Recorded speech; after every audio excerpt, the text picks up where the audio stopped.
So this is the best angle I can find.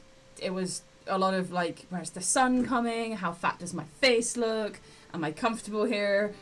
It's way too much. I don't do this often, and I don't plan on doing it more often, because surprisingly a lot of work to make, you know, this look good. So hopefully you can see me. It will mostly be my face. Anyway, shutting up. This video is about basically how to make an OC. I have gotten this question a lot this past 6 months, I think. And I really kind of didn't want to make the video because I didn't want it to make it out like I was the bee's knees of everything. Like, I know so much about this one topic that I want to give advice to others because I'm so wise and intelligent and talented. No. But I ended up making it because I want to help people, and I love you guys, and I want to help you. By the way, if this video is like really dark, I'm so sorry. I could like lean in, but then no one wants to see a close-up of my face. I'll see if I can change it somehow, but otherwise just deal with it. So, yeah, let's get started with the stuff. I'd say rule 1 is who or what does the universe you're trying to make your way into need? My easy route is love interest, basically. Like, I find a character who needs a love interest, either who doesn't have one yet, or I absolutely just kind of either don't agree with the love interest they're being matched with, or I just don't want them to be with that character. But at the same time, don't just make them to be the love interest. Give them their own backstory as well. Like, why are they in that particular place? What is their goal? What is their motive? They're not there to find a boyfriend or a girlfriend. They're there to do something. And giving them that motivation will add them depth. Will add them depth. It will give them depth. And you know, they would just happen to accidentally you know, slowly fall in love with the love interest that you had in mind. Yeah. Personality and motive are a big thing as well, I guess. Is what are you looking for out of this character? What are you hoping to portray? I feel that a lot of people's original characters, even if it's not added into a canon story, but just a character that you made up in general, in a world that you made up in general, should reflect you in some way, because that way you can use that part of yourself to accentuate themselves, that character. So I'm trying not to use my own people here, but let's just use Akina. Is I feel like I have quite a... Oh my god. Sorry, I just noticed my neighbour's fence is breaking. It's very windy here in Bath, in England. We're not used to it. So kind of look into yourself and think, what would I like to write about? What do I think is a good character motivation? So with me, like I said, I had some anger issues growing up. I was either really happy or really angry. So I thought, you know, werewolf. And with my hero, I think it's easier to do an OC in a universe that's quite open, like anything can happen. If it's something like, only these 4 have this special ability, it's kind of weird to write a 5th. So when it's like everyone has an ability, a special thing, there is no chosen one, it's really easy to make an OC. So in that sense, yeah, you know, you can make anything. Like, that's kind of why I made her a wolf. I'm not secretly a furry. It's that I've never made an animal character before because I've never could. You know, I couldn't put one in Bleach. I couldn't put one in Fairy Tail. I couldn't put one in Naruto. Maybe Bleach. Anyway, yeah, and just kind of work on that. Or you don't even have to use yourself as a base to begin with. Just make up a personality that you've wanted to write about, and then I'm sure part of you in yourself has that in a way. So, you know, look into yourself. Motive, I guess everyone has a motive in a story, you know, like the whole, I want to be Hokage, I want to be king of the pirates, I want to be the best hero, I want to bring my mum back to life, or my brother's body, whatever. But like, what is their motive? Why are they in the thing that they're doing? I feel like I don't watch enough anime as I should. But, you know, why do they want to become a ninja? Why do they want to become an alchemist? Why do they want to become a hero? In terms of angst, I love angst. I love angst so much. But I feel like what makes angst work is if you balance it with anti-angst or happiness. You know, not everyone has one emotion. We're not all Tinkerbell. I think Todoroki is a great example of this because in the beginning, all he was is angst. And now he still has angst, but he's got that kind of season 3 Zuko, you know, fish out of water mindlessness, you know, that kind of adds comic to it, which makes him more sweet, so he can apply to more people. You know, some people like the angst, some people like the sweetness of it, and the dopiness, some people like both. So give your characters kind of more personalities to work with as well. Yeah. Once you've got, you know, why they're there and who they're going to be with.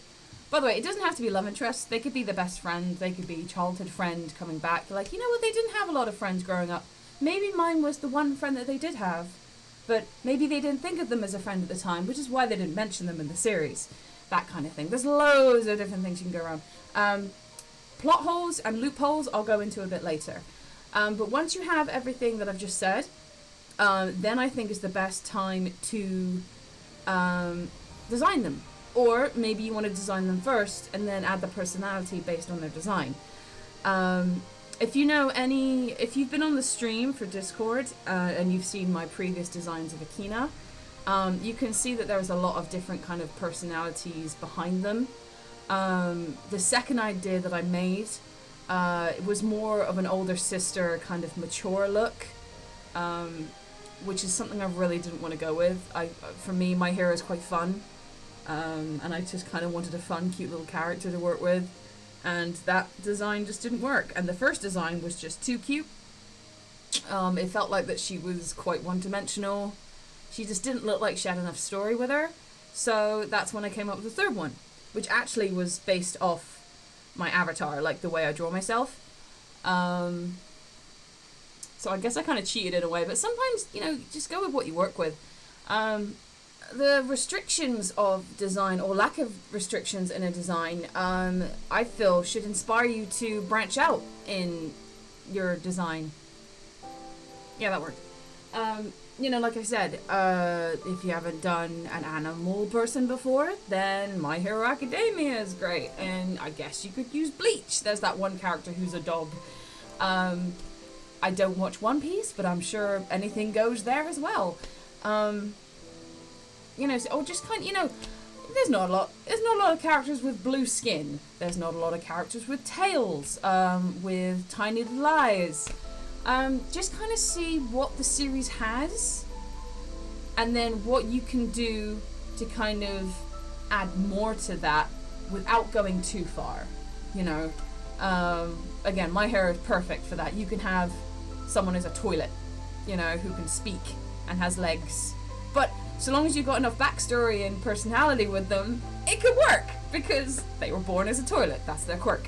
But you couldn't have that in Bleach or Naruto or anything like that. And I suppose just go with what you're comfortable with. If you're drawing something and you feel like, oh, maybe I should give her massive breasts, because that's kind of what the series is about, One Piece. But then you're like, I'm not comfortable with this. Then don't do it, because it's your character. And you should do what you want to do with it, you know? I know there's a lot of, like, fear of being a Mary Sue or Gary Stu or whatever, but at the end of the day, it's there to get your creative juices flowing. It's there to make you feel like you're part of the series. It's there to make you happy. So don't worry about what other people thinks. Thinks. That's my West Country coming out. Yeah, so kind of be imaginative, but not too imaginative, but comfortable in what you want. Talking about loopholes and plot holes, you know, with respect to the writers and creators of these series, you can't cover everything. You can have an idea in season 1 that doesn't pan out, in season 3 you might have forgotten about it. But sometimes like little tiny things happen. So again, gonna use My Hero as an example, and say you want to be with Bakugo or you want to be with Kirishima, whatever, but just this scene in general. It's never explained, unless it is in the manga and I'm wrong, how Bakugo knew that Kirishima spent money on the goggles. I was going to do this for Akina, but it didn't work out in the end. But have your character tell one of them, you know, as a kind of act of love or friendship or something. It's little things like that, like, how did this happen? Who did this? Maybe my character did, but in not a huge way that it seems like, well, no, that's random. They wouldn't do that. I don't know. And I guess when it comes to romance, you know, it depends. Like, is the character... I'm trying to think of, like, overall here, like, all of anime, but all I can think of is how would this refer to My Hero Academia, because that's what I'm doing right now. But if the character that you want your OC to be with isn't very romantic, then either, you know, maybe tsundere a little bit, which I think a lot of people do with certain characters, or have them show it in, like, a really subtle, small way. Or maybe make the character be okay with the tiny, small gestures, you know? Like, let's use another anime, for example. Mori Senpai from Ouran High School. You know, I know he's all about honey. But he's a character who barely shows any emotion, barely shows any inflection in his voice, you know? But he is human. So maybe he likes your character, but he just doesn't know how to show it, so he does it in these minuscule ways. But your character, because she loves Mori Senpai, or he loves Mori Senpai, they know that, you know, what that tiny bit of expression means, you know? So kind of maybe work your character around the love interest. But again, don't forget that that character is also their own person and has their own motives and has their own weaknesses and strengths. Yeah, kind of work with that. If you have... We'll go into weaknesses as well, because that's one of my favorite subjects about making a character.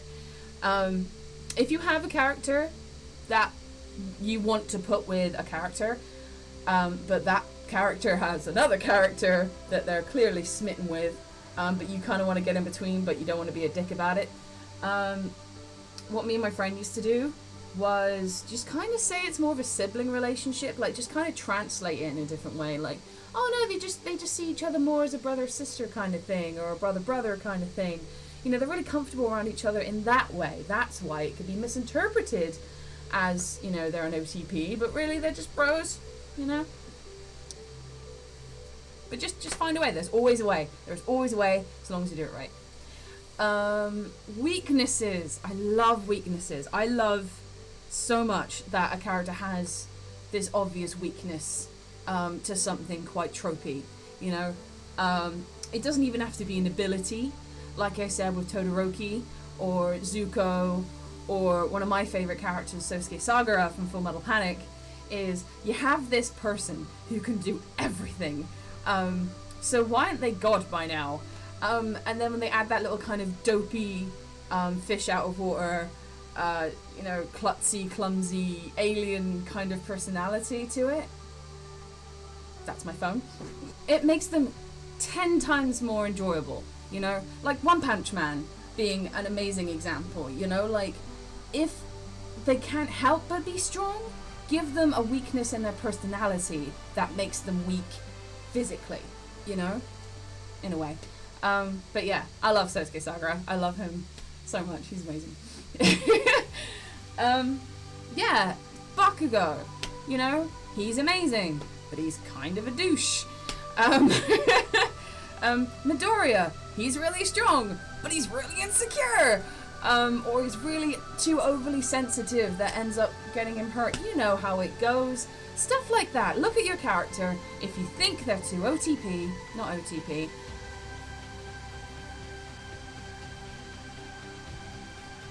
OTT, give them a massive weakness. Make them clumsy. Make them do that thing where they fall asleep really quickly. You know, figure it out. But it's awesome. It's absolutely awesome. I love it. I think weaknesses are a huge thing for characters. If the place that you want your OC to belong in doesn't really accept outsiders, such as like a really prestigious school or a secret club, I don't know, I'm trying to be all accepting of different anime stories that you might be writing other than My Hero Academia. Have it that it's a summer thing, have it that it's a holiday, kind of make your character more of a movie character, like a one-off series, but keep adding to it to, elongate the fun. Have it so that they go on a summer vacation, do a beach episode, or go into the winter thing and they get stuck. And then, your character helps them out. I don't know, something like that. It's difficult because I can't think of anything that has that. But, okay, I didn't want to say this. I'm going to talk about one of my other OCs from another series that I haven't released yet, but I've done a Fairy Tail OC. And Fairy Tail was probably an amazing series to add an OC because that guild is huge and it just keeps getting bigger. So you can just be like, yeah, I'm another wizard witch person. But I wrote a character, and whilst writing I was like, hang on, this doesn't really... She wouldn't really do this. She wouldn't really join the guild. She wouldn't really just suddenly come up and be there, So I kind of made a movie out of it accidentally. Written, obviously. That they just went off to a long distant place and then they met my character and then stuff happened and then there was a fight and then talking happened.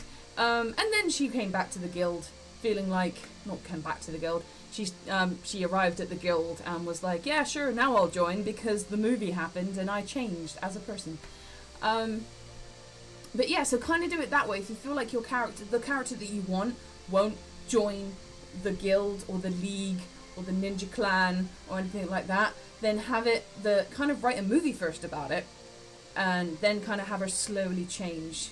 Maybe just kind of accept it, but maybe in a tsundere level, like, I'll only join for a week, or I'll only join for a little bit, or, maybe if she is a tsundere or kind of a, darker, edgier character, then give her that soft weakness thing of that she kind of has a thing for the character in the group, kind of. She's like, okay, I don't really understand it, but you have your ways with my heart. So fine, I'll do it. I don't know why they're British. Yeah, so kind of, you're following your own rules, but you're not locking yourself into them so much that you can't do anything else with them. So, yeah, that's kind of how my Fairy Tail OC happened. Maybe I'll show you, maybe I won't, but let's stick with my Hero one for now. What haven't I said yet? What haven't I talked about? So we've done, oh, I know! Name! Okay, names are cool. Names are fun. Again, sometimes you can have an OC where you've already got their name, and you just use them in different kind of universes. Maybe you change their last name to fit with the universe, because maybe it's a Japanese name or an English name, and you need to change it. Sometimes, I quite like this, but it's difficult for foreigners, when a manga or anime creator has a name for a character that secretly means something deep. Because the kanji represents this, or if you read the katakana differently, it could also mean this. It's difficult for foreigners to do that, because I don't think we completely understand the duplicitous nature of the Japanese written language. Well, that sounded posh. Obviously, such as My Hero, and I'm not sure if other people kind of do this. It depends for me. I think sometimes this is where a Mary Sue thing can come out. But then at the same time, I feel like this needs less rules than everything else, really. Like, I called my Hero character Inuzuka Akina. Well, one, I was lazy and I didn't think she'd blow up this much. But, it's kind of a dog name. I only know the dog name from Naruto, because it's Kiba Inuzuka's character. And Akina I came up with because my gamer tag is Athena Valkyrie. Not officially, it's one of those side names. So I was like, well, I want a name that sounds like Athena, but more Japanese. And that's when I came up with Akina. Done. So sometimes it can just be as little as that. If you want to really heavily work at the character, then yeah, study some Japanese. Find out what this and this name means. I like to go on, I'm sure a lot of people like this, the boy and girl baby name websites. Or Japanese names that mean Blair. And then you can look it up. And then you'll find out that I think it's kanji anyway. But the kanji and hiragana kind of thing, like if you put this one with this one, it means summer. But if you put this one with this one together, it means gently. Or something like that, you know? So sometimes it's like, oh, that's nice, you know, that's kind of her personality, that she's summer, not gently. I don't know, maybe she's got soft personality. Kind of thing. And then learn to write it, and then does it sound good when you say it? I have this thing, it's probably weird, but I've been doing it for 15 years and I don't care now. If you have a really special favourite character in the series that you want your OC to be a part of, does your name sound good if they yell it? I know that's really lame, but if it's something super long or super complicated or it just doesn't sound right, it might not work. But for me, I kind of like it, you know, I kind of like just hearing them scream it like in a kind of movie scene or something like that. So, oh, that sounds really cool. Or does it sound really special if they don't normally call everyone by their actual name, so that when they finally do use your name or your character's name, you know, when referring to you, does it sound really nice? I don't know. I think hopefully you can understand what I mean by that, but I think names are cool like that. I think they're cool. And sometimes, yeah, it can describe the character, you know, like if you've got a cute character but their last name's Hawkins, I think Hawkins is an awesome surname. Doesn't really sound cute though, and I know in real life characters can't really choose their surnames, but you can because you're their creator. So technically you're their parent, so technically you can choose their names. Stuff like that. Granted, I think Inuzuka is probably a cool name compared to Akina's cuteness, but like I said, I think this part of making an OC has the least amount of rules to it, just so long as you like it. It kind of sounds cool when the character that you want them to be associated with yells it. If you want the Japanese take on it, does the Japanese meaning of their kanji describe their personality? Or maybe it doesn't, and that's the point. You know, maybe they've got a really cute name, but they're actually kind of a jerk, you know? So it's like, hang on. Again, adding depth to the character that might not have much depth to begin with.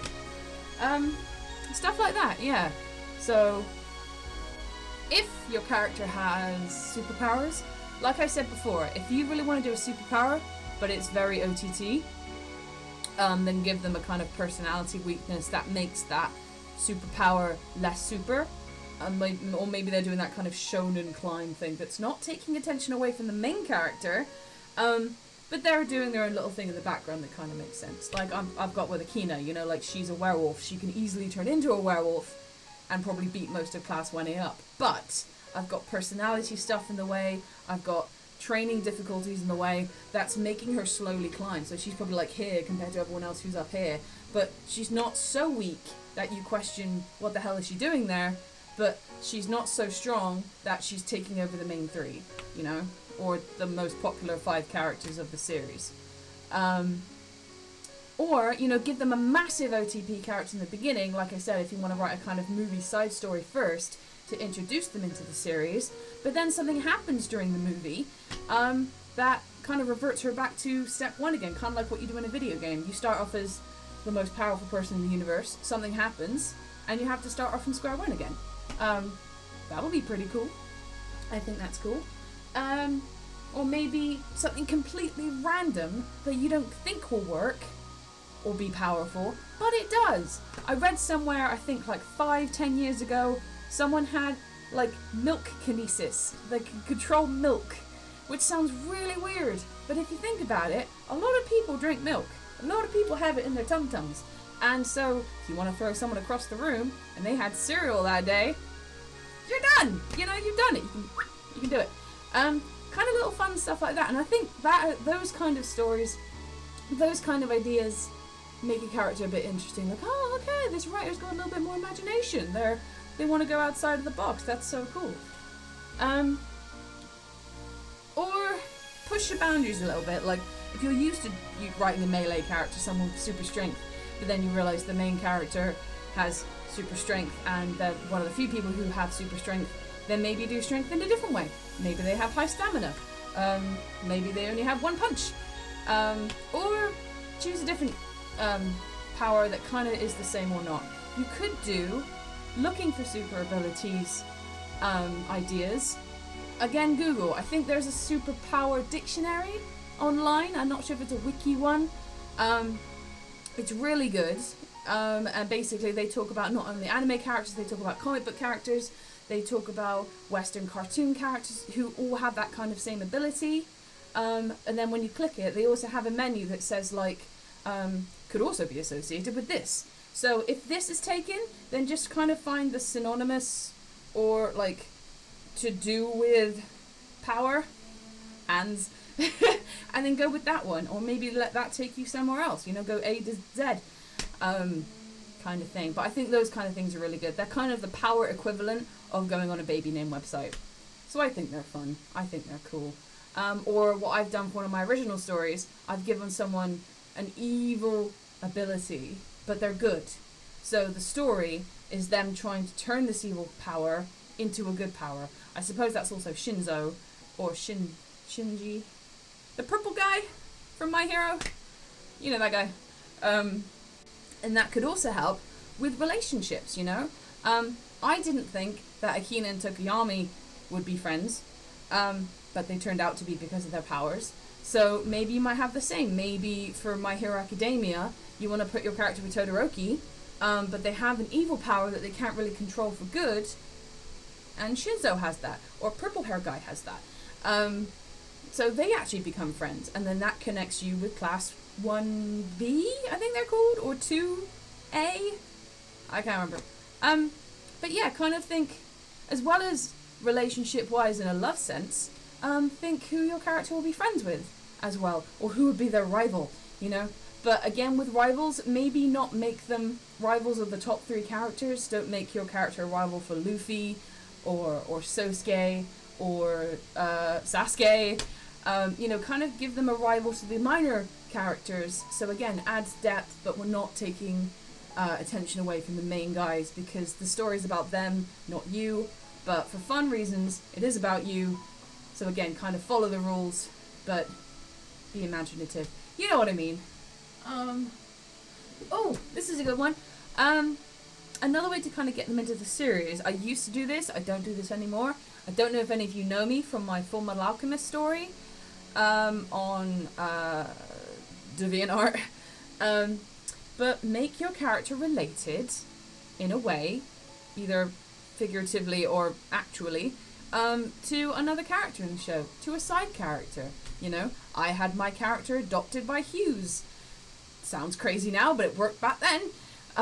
Hughes is someone who would adopt someone into their family and look after them, you know, so I thought, yeah, that works, done. And now I can get on with the rest of the story. But that character now, because they're related to that canon character, will always kind of be there in the background. You can give them easy reasons to talk to the main people who get all of the attention and sunlight and attention.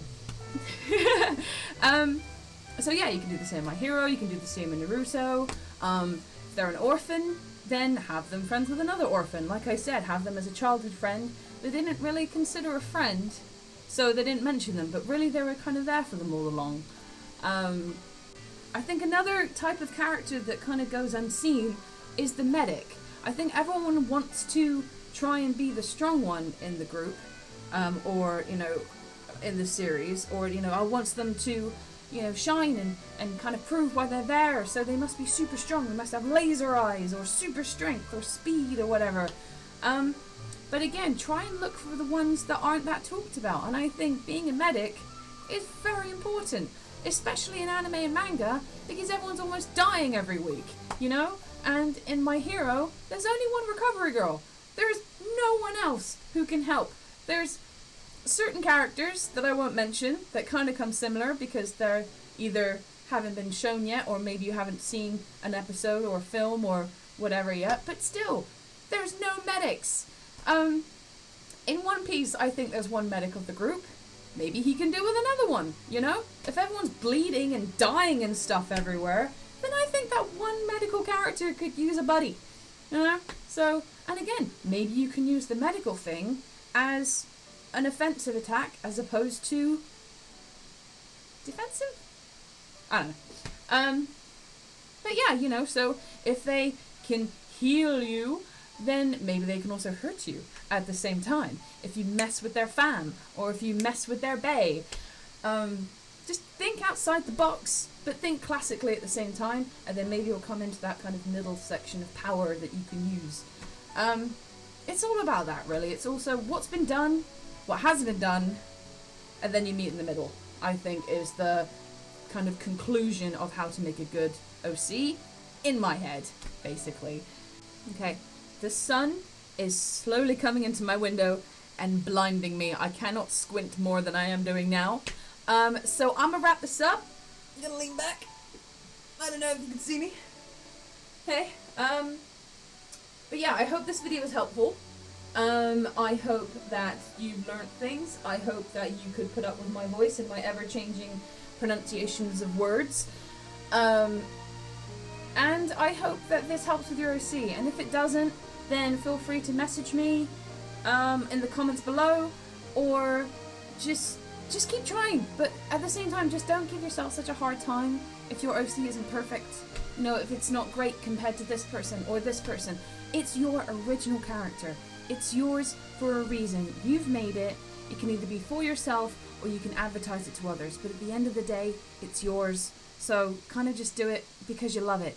You've made it because you love the series. You know, you haven't made it to enter an OC competition or to submit to the original creator of the manga or anime. You know, you've done it because you wanted to do it. So don't care what everyone else thinks. Don't care. Don't make up what you think other people will say about it in a negative way, you know? Just so long as you like it, that's the most important thing, okay? So just always remember that. Never compare yourself to others. Never make up bad stuff to say about it. Oh, I bet so-and-so thinks this and they're gonna think that. And don't worry about it, you know? It's yours. It's, like I said, it's as much yours as a poster on your wall. You know, you don't care what other people think if you put a poster on your wall, so why should you care what other people think when you make an original character? It's all good. Yeah. So, and because of you guys, I have continued to share my original characters with you guys, because you love them so much. But even if you didn't, I think I'd still keep going, because at the end of the day, it's my channel, it's my drawings, it's my creations, it's my love, it's my passion, and I think that needs to be shared with the world, you know, and as long as you like it, someone else out there is going to like it. So, that may have just contradicted what I last said, but I don't know. Like I said, I don't do these things often. Could put like a massive flag in the background and some inspirational music. But yeah, I hope I helped. If I've forgotten a certain category, I'm so sorry. I'm literally just doing this unscripted. As you can tell by how long the video is. But yeah, keep on drawing, keep on creating, keep on pushing boundaries. Be nice to each other. Don't be rude. And most importantly, just have fun. Okay? I'll see you guys later. Bye. Love you. Bye.